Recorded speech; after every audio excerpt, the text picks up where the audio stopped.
Halo sahabat podcast OPKM, obrolan penyuluh Katolik Medan. Selamat datang kembali di podcast yang penuh makna ini.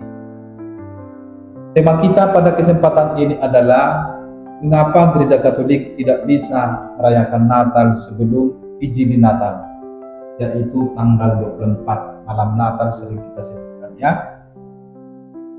Karena memasuki bulan Desember, saudara-saudari kita yang lain, suasana Natal, semarak Natal itu sudah sangat terasa di mana-mana. Di mal-mal sudah dipasang pohon Natal. Aksesoris Natal juga banyak kita temukan di layanan-layanan publik. Mungkin juga di rumah kita sendiri terasa itu bahwa suasana Natal di bulan Desember itu sudah sangat terasa gimana ya. Bahkan bukan hanya aksesoris, lagu-lagu Natal juga sudah terdengar di mana-mana.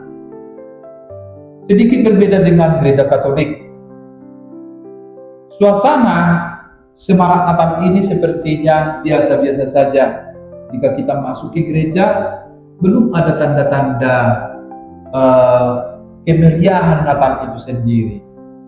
Sepertinya terasa sepi. Bahkan kalau kita masuk ke Gereja Katolik, yang ada kita jumpai di sana justru ada warna-warna ungu, warna pertobatan, dan belum ada kandang Natal, belum ada pohon Natal, belum ada tanda-tanda semarak Natal di Gereja Katolik. Nah, kenapa Gereja Katolik sepertinya sangat terasa kaku untuk merayakan Natal sebelum tanggal 25. Pada kesempatan ini bersama saya sudah hadir dua narasumber kita untuk membahas tema yang sangat penting ini, yang sekaligus juga tujuannya untuk memberikan pemahaman, mungkin juga katekese melalui podcast pada kesempatan ini. Di sebelah kanan saya ada Pak Jetra sebagai penyuluh agama Katolik. Bagaimana kabar Pak? Kabar sangat sehat ya. Sehat ya. Sehat. Tapi belum juga merayakan Natal sebelum tanggal 25 ya. Belum ya.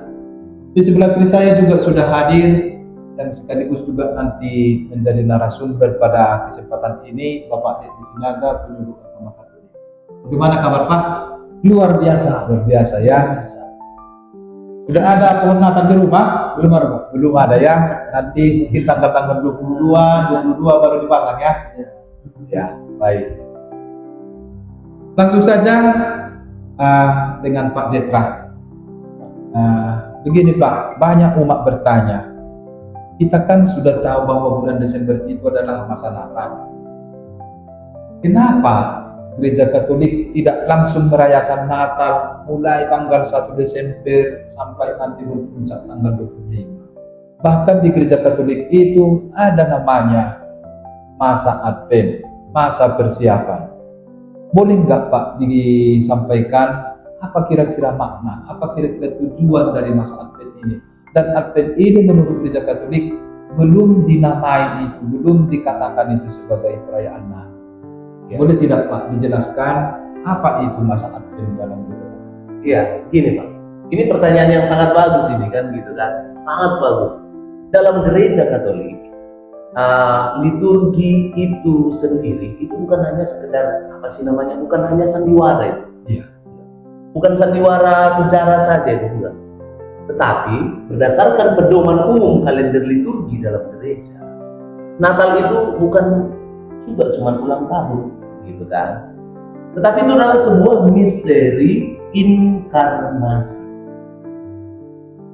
Kita tentu punya masa Advent kan itu, masa tadi bilang penantian dan persiapan kan gitu, mirip-mirip ya. Tetapi kali ini dalam ajaran gereja, Advent itu adalah masa persiapan apa lah kita bilang ya, persiapan menyambut inkarnasi ya. Inkarnasi itu ada dua hal di sana. Ya, Allah yang menjelma, yang menjadi manusia. Yang pertama, kita mau mengenang masa kedatangan Yesus yang pertama. Ini apa itu? Kelahiran. Lalu kemudian yang kedua, kan ada dua tadi kita bilang, Iya, persiapan iya. dua hal. Yang kedua itu adalah persiapan menanti kedatangan Yesus yang kedua. Itu apa? Yang berikut. Apa itu? Dia kedatangannya pada akhir zaman. Kira-kira gitu. Nah, kalau seandainya lah kita merayakan sebelum tanggal yang ditentukan, tentu kita sebenarnya sedang merusak atau sedang tidak berada di jalur yang tepat, dan kita sebenarnya menghilangkan makna kerinduan akan kedatangan Yesus. Berarti Advent itu persiapan batin, persiapan rohani untuk menyambut kedatangan Yesus, inkarnasi Allah yang menjelma dalam diri Yesus. Artinya tidak serta-merta bisa kita samakan sebagai perayaan 6 tahun biasa ya. Tidak bisa. Karena kelahiran Yesus itu adalah peristiwa besar. Peristiwa sejarah di mana karya besar Allah itu akan hadir di tengah dunia. Allah itu sendiri menjelma dalam diri Yesus. Maka sungguh diperlukan persiapan batin ya. Jadi bukan hanya semarak euforia ya, sukacita tanpa menyadari bahwa yang hadir itu adalah Allah. Nah, di sini mungkin kekeliruan ya. Maka Gereja Katolik sangat membutuhkan persiapan rohani, persiapan batin sehingga kita layak untuk menyambut, untuk menyongsong kehadiran Allah dalam diri Yesus Kristus. Kurang lebih seperti itu ya Pak ya.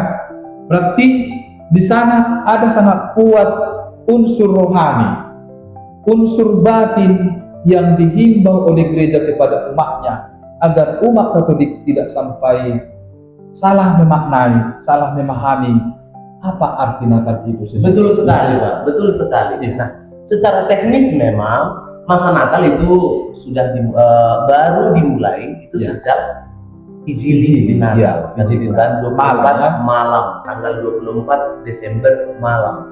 Sebelum itu statusnya dalam liturgi masih disebut persiapan atau penantian gitu kan. Ya. Jika kita mengubahnya, ya itu berarti kita sedang merusak struktur sakramental dari tahun liturgi itu sendiri. Begitu Pak. Berarti secara umum bisa dikatakan bahwa masa Advent itu adalah masa persiapan, masa penantian rohani, persiapan spiritual, persiapan batin agar kita layak untuk menyongsong menyambut kehadiran Yesus. Baik, bersama saya juga sudah ada narasumber kita yang kedua. Jika tadi sudah diuraikan sedikit bahwa Gereja Katolik perlu mempersiapkan diri untuk menyongsong menyambut kehadiran Yesus dalam peristiwa pesta Natal ini. Pada kesempatan ini kita akan mengetahui sedikit dari tinjauan sejarah dan kalender. Dari sisi sejarah, apakah memang tanggal 25 itu harga mati? Kenapa Gereja Katolik sangat menjaga integritas tanggal ini? Kenapa tidak bisa dirayakan sebelum tanggal 24? Apakah ada faktor sejarah yang menguatkan itu? Boleh nggak Pak disampaikan? Apakah ada faktor sejarah? Dan tadi sudah disinggung sedikit bahwa dalam kalender liturgi Gereja Katolik sudah ditetapkan nanti Hijili Natal menjadi awal untuk merayakan Natal. Baik. Nah, terima kasih. Benar bahwa penetapan ini memang berdasarkan faktor sejarah. Ya. Nah, secara historis penentuan tanggal 25 Desember itu berkaitan dengan teologi yang disebut dengan Sol Invictus. Sol Invictus. Ya, dan itu perhitungannya juga dimulai dari 9 bulan setelah Maria menerima kabar gembira. Kapan itu gereja merayakan Maria menerima kabar gembira itu tanggal 25 Maret. Maka di sini gereja ingin menegaskan bahwa Kristus adalah terang dunia yang sejati. Iya. Nah, penting dipahami bahwa gereja Katolik menggunakan kalender liturgi secara sistematis. Ya. Setiap masa punya warna dan rasanya sendiri. Ya. Lalu jika kita merayakan Natal lebih awal, kita mencampur adukan masa penantian dan masa sukacita. Baik, tadi dikatakan bahwa Maria itu menerima kabar gembira menurut fakta biblis. Sebenarnya ada juga dituliskan itu dalam Injil Lukas kalau tidak salah. Ya, ada. Bahwa diperkirakan memang Maria menerima kabar gembira itu tanggal 25 Maret. Artinya dari fakta sejarah itu hampir bisa juga dipastikan. Normalnya kan seorang ibu mengandung itu 9 bulan. Iya. 9 bulan. Berarti kalau kita hitung 25 Maret dari tanggal 25 bulan Maret, 9 bulan kemudian jatuhlah pada tanggal 25 Desember. Artinya itu juga menjadi fakta historis yang sangat menguatkan bahwa memang kelahiran Yesus itu jatuh pada tanggal 25 berdasarkan Maria menerima kabar itu, ya. Karena pada peristiwa itu pun sebenarnya sudah sangat jelas dikatakan oleh malaikat bahwa Maria mengandung dari Roh Kudus. Artinya sudah ada proses pembuahan, ya. Sudah ada janin di rahim Bunda Maria, ya. Nah, jadi dari situ memang ada alasan kuat bagi gereja Katolik untuk meyakini bahwa tanggal 25 itu adalah tanggal kelahiran Yesus. Walaupun memang di sana sini ada banyak perdebatan itu, ya. Ada orang meragukan, mana mungkin tanggal 25, tidak ada fakta sejarah, tidak ada fakta biblis yang menguatkan itu. Bahkan ada yang mengatakan itu justru memperingati tradisi Romawi, dewa matahari itu. Jadi kadang-kala ketika tidak diberikan penjelasan yang baik, orang sering terjebak dan akhirnya meyakini informasi-informasi yang kadang-kala kurang bisa dipercaya. Nah, begini juga Pak, banyak gereja lain atau acara sosial, ya tentu kita kan juga bermasyarakat, ya. Pasti juga ada STM kita, pasti ada kumpulan-kumpulan di luar gereja Katolik. Di sana ada lintas agama, ada saudara kita yang terpisah, saya katakan, ya. Kadang sudah mengajak kita untuk merayakan Natal di awal Desember. Sebenarnya apa dampaknya? Apa kira-kira kerugian yang ditimbulkan kalau kita umat Katolik mungkin hanya sekedar menghormati, menghadiri undangan entah itu dari STM, kelompok-kelompok sosial lain. Ya, saya sendiri pernah diajak, ya. Waktu saya kebetulan masuk Umuan Sitohang, jadi kami dijadwalkan merayakan tanggal 6 Desember. Nah, saya sebagai orang Katolik kadang-kadang dilematis, tidak mengikuti bagaimana nanti. Tapi jika mengikuti, gereja memang melarang. Apa kira-kira dampaknya kalau umat Katolik merayakan Natal sebelum tanggal? Baik. Nah, jika umat Katolik merayakan Natal sebelum tanggal 25 Desember, maka ada pengikisan makna, ya. Ada pengikisan makna jika orang Katolik merayakan Natal sebelum tanggal 25 Desember. Nah, tradisi Katolik, Natal itu bukan cuma satu hari, tapi satu musim yang berlangsung sampai pesta pembaptisan Tuhan. Iya. Lalu dunia yang kita lihat sekarang itu merayakan Natal sebelum tanggal 25 Desember dan berhenti di tanggal 26. Ya. Nah, Gereja Katolik justru mulai di tanggal 25 dan terus berpesta setelahnya. Iya. Gitu ya. Jadi memang tadi pengalaman Bapak itu juga sering terjadi, ya, di kalangan kita umat Katolik, bahwa kadang ada keluarga juga yang kita berbeda gereja, telah Protestan. Ya. Katakanlah seperti itu kan. Nah, apakah kita tidak bisa ikut Ya. karena kita diundang, karena kita masuk satu kumpulan, Satu organisasi. iya. Jadi disinilah nilai apa kita memang ada Harus keputusan bijak masing-masing. ya. harus bijak memang. ya menyikapi ini ya. harus bijak menyikapinya ya. Intinya kita jangan menjadi panitia. Iya, tidak jadi penitia. Lalu mungkin juga pada saat puncak ibadahnya kita menarik diri. Iya. Tetapi ketika merayakan sudah dinyanyikan Gloria in excelsis Deo, padahal belum waktunya menyanyikan itu, mungkin disitulah sikap bijak kita ya pada saat ibadah, dan juga sebaiknya kita tidak masuk jadi panitia Natal karena belum waktunya untuk merayakan Natal sebelum tanggal 25. Iya. Kurang lebih seperti itu. Dan perlu kita tekankan bahwa gereja Katolik itu tidak melarang bahwa gereja-gereja yang lain merayakan Natal tanggal 25 itu tidak melarang. Iya. Hanya saja gereja Katolik hanya menegaskan kepada orang Katolik, umat Katolik supaya Ya. hendaklah umat Katolik merayakan Natal tanggal 25 Desember dan setelahnya.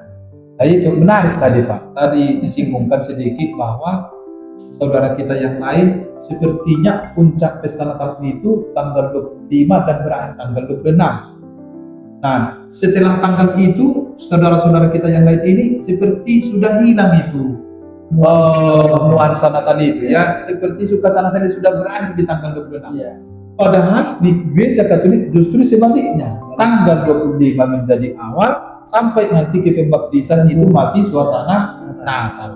Maka memang dalam praktik kehidupan sehari-hari kan, dalam gereja Katolik misalnya dan gereja Katolik misalnya lingkungan atau sekolahan ya, sekolah-sekolah Katolik pada umumnya memang mengagendakan perayaan Natal itu pasti di tanggal 25, bahkan ada di Januari, awal-awal tanggal Januari, karena itu masih oktav Natal kan. Jadi memang melalui penjelasan ini umat Katolik diharapkan tetap berpegang teguh pada prinsip bahwa Katolik sebaiknya merayakan Natal sebelum tanggal 25. Nah, begini juga Pak Jetra. Tadi kalau sudah disinggung tentang makna Advent, terus ada faktor sejarah, ternyata ada alasan kuat bagi gereja Katolik menetapkan tanggal 25 dilihat ditinjau dari Maria menerima kabar dari malaikat Tuhan.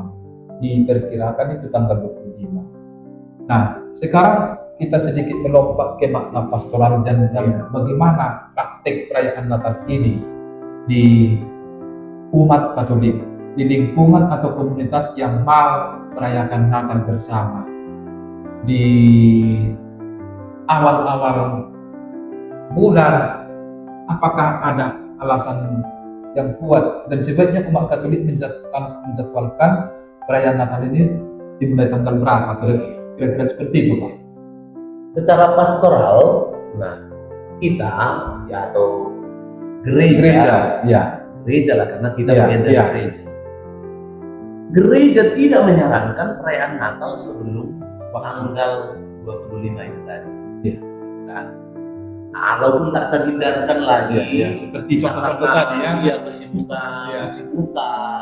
Maka baiknya namanya itu harus agak di apa sih namanya? Di desain ya. Desain sedemikian rupa. Contoh, kita bilang ramah-ramah Advent misalnya, atau biar agak-agak keren dikit ya Pranatal kan gitu kan.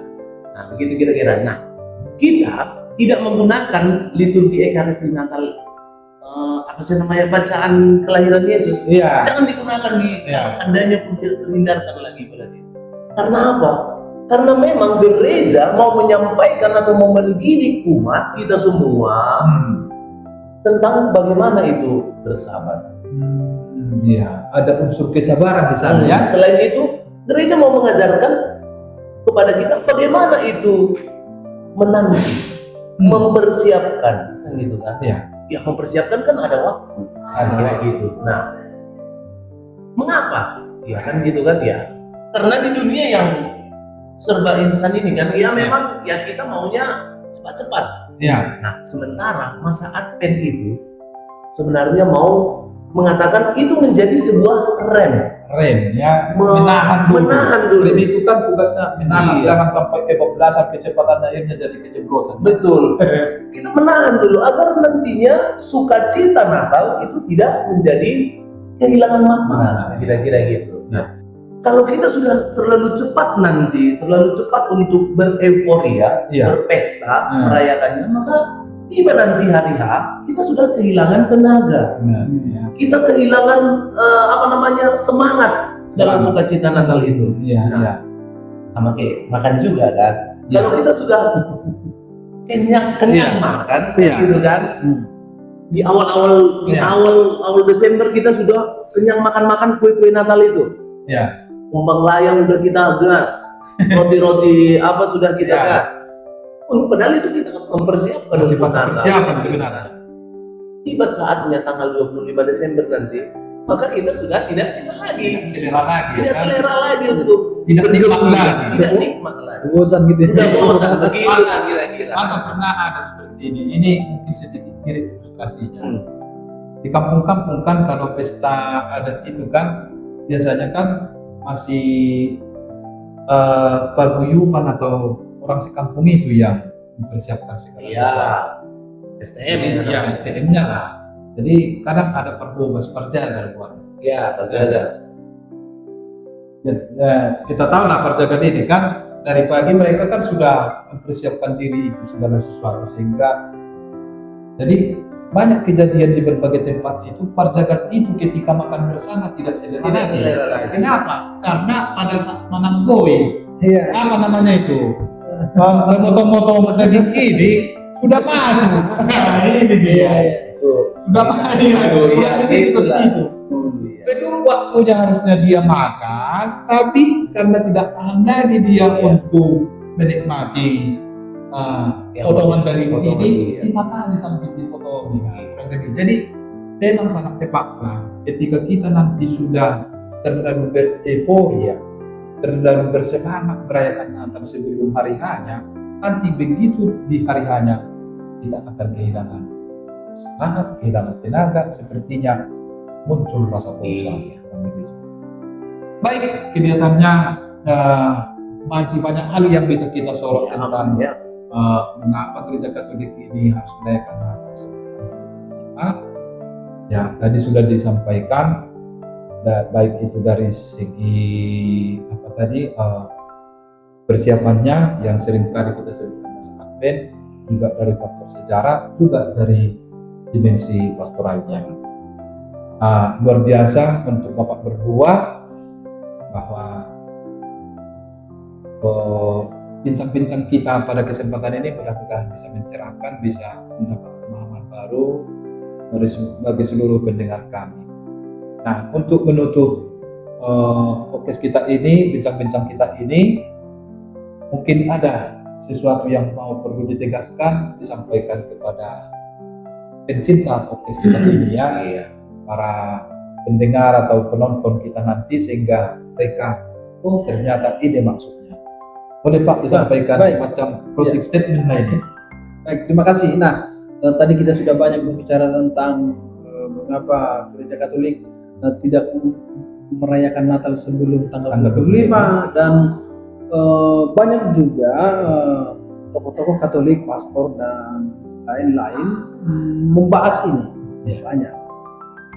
Jadi saya hanya mau mengatakan bahwa mari menghargai proses. Mari menghargai proses. Tanpa Advent, Natal hanyalah pesta pora tanpa makna. Luar biasa ya, hargai proses, tanpa Advent Natal hanya pesta pora. Mungkin Pak Jetra? Ya, kalau dari saya singkat saja kan gitu. Mari kita merayakan setiap masa pada waktunya. Iya. Biarlah ungu menjadi ungu agar putihnya Natal nanti benar-benar sungguh bersinar. Kira-kira gitu. Baik. Mudah-mudahan seluruh pemirsa atau para penonton podcast PPKM mendapat titik terang pemahaman baru atas atas bincang-bincang kita kali ini. Terima kasih untuk semuanya. Selamat memasuki masa Advent dengan penuh kesabaran. Menjalani Menjalani masa Advent, kita persiapkan diri, persiapkan batin, persiapkan hati untuk menyambut menyongsong kelahiran Yesus. Sampai jumpa di episode berikutnya. Horas. Selamat Advent untuk kita semua. Selamat Advent. menyongsong hari Natal nanti di tanggal 25.